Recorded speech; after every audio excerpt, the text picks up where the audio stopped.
male nervous system actually can't really rest and refresh on its own. Momentarily, putting aside the fact that there is no such thing as a male nervous system, hit me with it.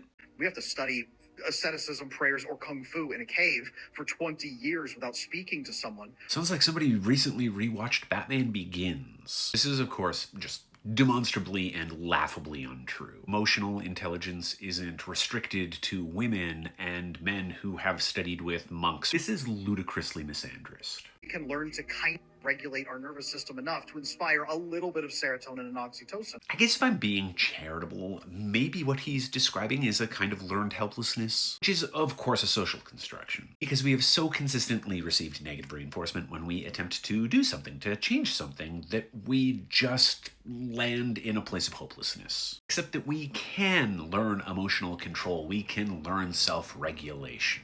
Doesn't help that bozos like these two are telling us that we can't, though. Or we can spend 20 minutes with a loving, peaceful wife who immerses us into her nervous system and holds us and embraces us there and really soothes us. Okay, so this is propaganda. They're just trying to convince young men to marry. Although, given that the men that they're talking to possess no tools to control their own emotions, I have no idea how they're going to handle conflict. Because there will be conflict. So these fellas are just being set up to fail. And we flood with oxytocin, we flood with more testosterone if we were chronically less because of our stress.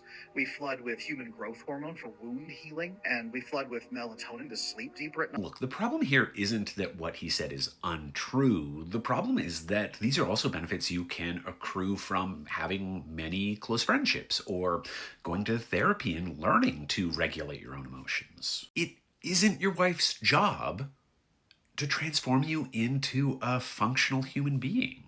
Flood with serotonin to feel fulfilled and satisfied, which prevents the craving of dopamine, which is often what leads us to sin. Yeah, that makes sense. This is pro-marriage propaganda. Of course, it would also be Christian propaganda. So, as a wife refreshes our nervous system biochemically, which she can only do because we are protecting and nurturing her, she pours back into us and makes us a better man. That isn't how we should describe relationships with other human beings. That sounds like a relationship with a pet. Just tell him to get a dog. It'll probably work out better for everyone involved.